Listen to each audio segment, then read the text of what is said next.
give a little history for the people, because this is an internet radio show, so our show is broadcasting worldwide. So the people, get the listeners familiar with who is Well, where you from? Take the standard. I'm originally from here in Oakland, California. Sure, no, but I moved to Fairfield when I was 13. Okay. And I'm pretty much kind of dual raised between Oakland and Fairfield. Right. So my teen years were spent in Fairfield. So like all my friends is out there. Oh, you know Sage? I do know Sage. We went to middle school together. No, okay. I get that question a lot. But, you know, he's doing his own thing. You know the Federation? Okay. He is doing his own thing. It's called Jordan Sparks. Well, yeah, he is doing Jordan. That's pretty hot. That's my boy, though. He's always giving me love. He's always showing me love when, you know, we on the streets or whatever. But, yeah. I've always been the type of person, you know, to be the class clown in high school, or you know, the one who was always in trouble for making for making everybody laugh. So I remember one of my teachers said that I wasn't going to get anywhere with my attitude, but I'm sitting in this radio station right now talking to y'all. Take that, teach. So, shout out to Mr. Wilson. You was Dennis the Menace. Yes, I've always been in some sort of like creative light. Like I've always been doing something. Sometimes you was creative. You was being messy. You was being bad. Pretty much. Yes, because I'm the queen. Of messiness. Of course. I see that. Rules are for messiness. I knew you was coming, so I need to get knee-high messy. Oh, right. Yeah. So we ready. So you translated referrals and suspensions and detention into a career. That's what I'm trying to do right now. I can't call it a career because I ain't made no money yet. Right. But yeah, that's what I'm trying to do right now. I'm trying to put all of that into one. Okay. So what was your first project? What was it? Your first project that made you want to do the project? What was the project? It would have to be this school play that I was in when I was in my senior year of high school. I went from doing football and, you know, extracurriculars to transferring over into theater, which is where I probably should have been in the first place. Right. But, you know, when you got all them dudes telling you, you know, I'm 6'3", you know, 300 pounds. Right. People tell you, football, we need you. We need you. Come. So that's what I did for the first part. Then I realized I needed to be on stage. So it was this really like goofy little play called Harvey, and I met some cool people. Harvey Milk? Nah. It's Milk. It's a weird little play. I could sit down and tell you about this all day, but I don't know how long I got on this show. You know, it was a weird little play, but I liked it a lot. And I had my play director was like this really like he was just so dramatic and always just like a drama queen. And I remember like being in that class, I was just like, calm down, because I'm trying to do the exact same thing you're doing, but better. You know what I mean? Exactly. You know, and I remember it was a time when I was telling people like what to do with their lines. Like, oh, if you don't feel comfortable with that, you should probably say it like this. Or how about we switch this up and do that? And after that happened, I tell you, he hated my guts. Exactly. But I know he seen my fire because he let me do it. You right, know what I'm saying? Right. So that was pseudo director. So that's when I knew I wanted to do that, and then I transferred over to film, which is when I went to film school after high school, and I was 2 years at the Art Institute. I realized that I could probably do this on my own instead of being in school, somebody teaching me how to be creative. Right. I don't necessarily like that. Yeah, exactly. Because I felt like the principles that I was learning was somebody venturing off and doing something different on their own. Yeah, and now it's in class. And now it's Bible as far as film is concerned. So I didn't like that because I felt like I wanted to do my own thing too. Exactly. So now I'm a business school student studying at the University of Phoenix. Shout out Phoenix. Small business and entrepreneurship. So that's what I'm using my major for right now. I'm using my major for what I really want to do, my passion. Right. Yeah. So what? So film. You say film. Do you actually hold the camera and edit and do all that stuff yourself? I can, but I don't. I don't like to. I like to. Like chipping in. I like to be on camera. Yeah, not behind the camera. I like to be on camera, and I like to tell people what to do on camera. So I like to direct, act, and write. Right. So like as far as like, so was On the Court your first project like that, or you did other projects before that? That was my first. That was my first project outside of AI. You know, we had to do projects, you know, within school. That was school assignments, but that was my first freelance work. Yeah. And how did you pull that together? I see a very diverse crowd in the age-wise, race-wise. How did you pull it out? Did you write On the Court, or was you just a part of it? I didn't write. Okay. I didn't write On the Court.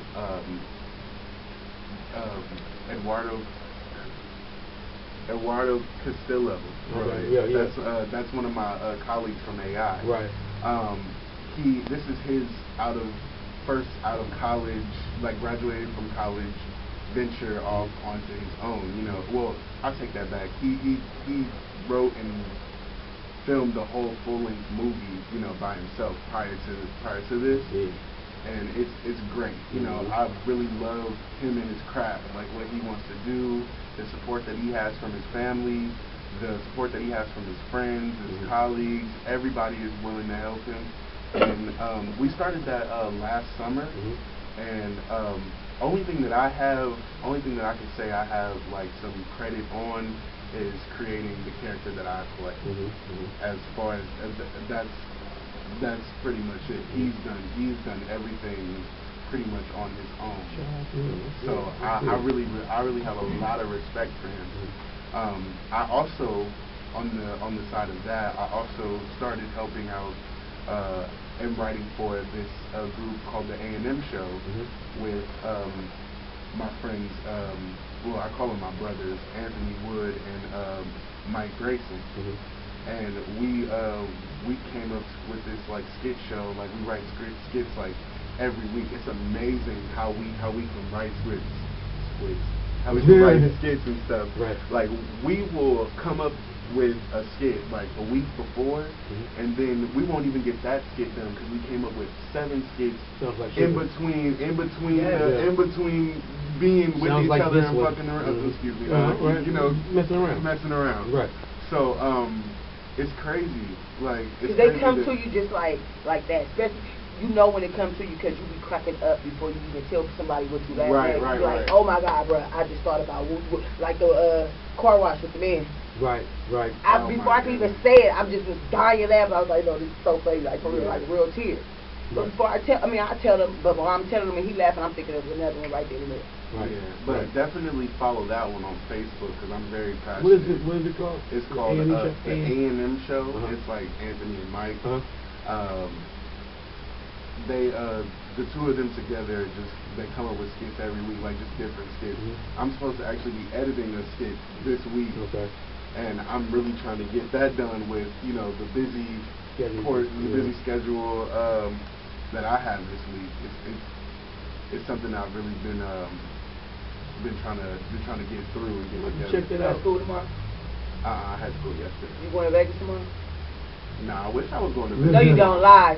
You wish you was on our party bus tomorrow going to that R. Kelly B45 thing. You know what? Didn't nobody invite me. I've been trying to get with y'all all for the last 2 weeks, and y'all had stuff to do. Y'all going to Arizona and all this and all that. Like, I've been trying to get with y'all. Well, get with me right there. All right, you know what, sugar?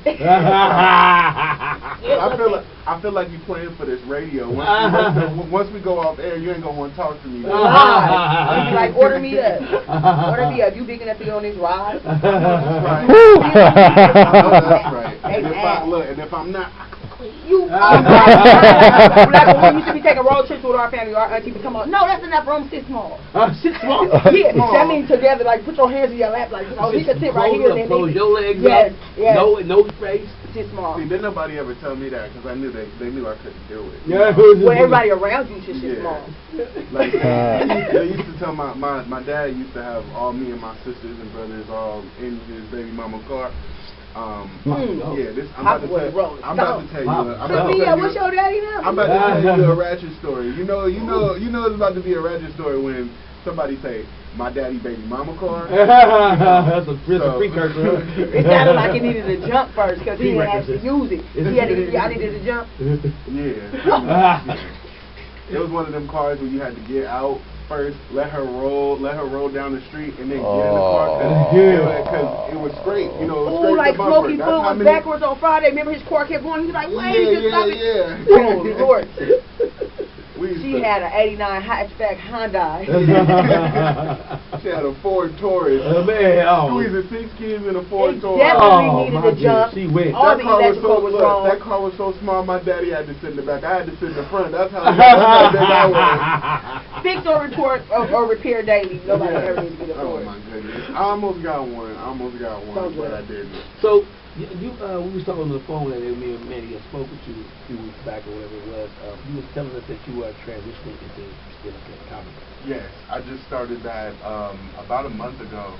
It's really cool, like the support that I've been getting on it, because I was just messing around at work one day, and one of the guys there, that I work with, like we just joke around, shoot the whatever every day. Yeah, every day. And he was like, "Bro, you should talk to so and so about getting on stage, because they do an open mic every week at this bowling alley. They used to have the bowling alley at Pepper Bellies. I'm not sure if you guys are familiar with Pepper Bellies and Burn Down, blah blah blah. That was the old comedy place, right? Yeah. They used to have stand up there, and I used to go and watch, but I was too scared then. I was about like 18, 19, I wasn't ready for it. Right. So I'm sitting here talking to him, and he was like, "You need to go talk to Brian. Brian will help you get on stage. You get on stage, and you will, like, everything, you meet everybody around you." So I'm telling you, like, the first week I got up, I told my mom I was going on.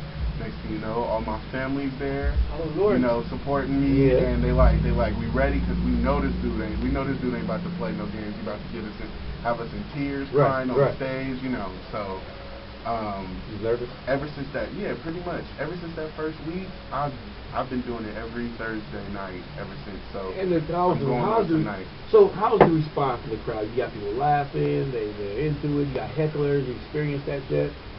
It's funny that you say hecklers, because I only had one heckler in the crowd. Did you gas him? Did you get on him? Yes, I did. It was my mother. Can you believe that? I was so pissed. Your mama heckled you? That is just wrong. I want her autograph. I was like, "Mom, this is how we gonna make our money, and you gonna heckle me?" While I'm on stage, like, I busted her out in front of everybody. Mom's out of pocket. No, but I've had a lot of support, like a lot of support. Like last Thursday, I actually wasn't gonna go up. I didn't want to go. I wasn't feeling it. Me and my group, we've been working all week on this other stuff that we've been doing, and it was not for me. It was not for me this week. And I called my friend Charles, and I was like, "Bro, I'm not going." And he was like, "You should probably go."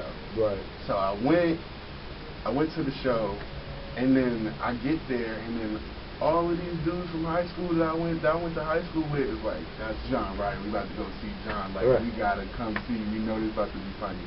And it was like so much, like the support that I got from all of that was like tremendous. Like, give us something. Give you something? Yeah. Right here, right now? Right now! I've been giving you stuff since I've I've been here. I know, they don't hear it. It's like 280,000 people if you will. Yeah. Tell them. They didn't hear anything. Say something funny. That's how people get at you. That's how people get at you like you're a rapper. Y'all have to understand. That's what I'm saying. Y'all have to understand. Comedy is not rapping. Yeah. You can't just be like you can't just be like. I can. Because I'm about to use all of this shit tonight. Like, you know what I'm saying? Like, I can't. Oh, I'm sorry. Excuse me, all the people out there. Excuse me. Comedy is like good head. It come off top like this. That's the thing. Like, it's very. Those words just kind of slip out. You know what I mean? Yeah. I had to tell my mom. The first day I let everybody know. I ain't gonna not cuss. Like, that's what you. I'm grown. I'm about to do comedy. Like, I ain't. So grandma show up, you cussing. No, Grandma said she ain't gonna show up. Grandma. It's funny though. It's funny. Granny said, she said, you know, I ain't gonna be coming to your shows because you be cussing, but I will cash that check. You better believe it. I bet she will. Granny. Yeah, she cash that check for you. You get 10%. She had your mama. Yeah. Y'all all owe me. Oh, I can't wait to be a grandma. I'm taxing everybody under me. Come tax time. Yeah. Even before. I need all you. I need that. Oh, I better start raising them right so they can have some. Slacking. So where are the shows at that you do? What bowling alley do they have? Well, it Stars Bowling Alley in Vacaville, California. Oh, Vacaville, okay. Yeah. Strike? Stars. Oh. I would have to look at my phone for the address. Right. But yeah, Google that. Like, do that. Yeah. Slide through that thing. Slide through that thing. You know, I know we out here in Oakland, but you know, Is there a guest list? That ain't bad. A guest list? There is no guest list. It's all open seats or whatever. Just don't bring your kids. I had that happen to me before. What Somebody happened? whoever got my kids need to tell them don't bring me my kids. Mm-hmm. What happened? Somebody brought kids to your show? Yeah, somebody one A of baby? One of my friends brought his 5-year-old to the show, I know, that's impossible. and the bartender was like, "Come on, bro." Are you serious?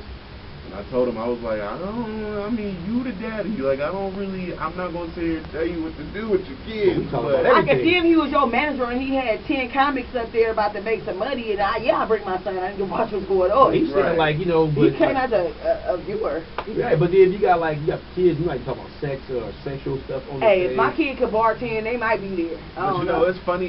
Like the way in my mind, like I wasn't thinking about it because I don't necessarily like children, so I don't necessarily think about them. You don't like kids? Boy, give me 5. I hate them. I got 3. Oh, okay.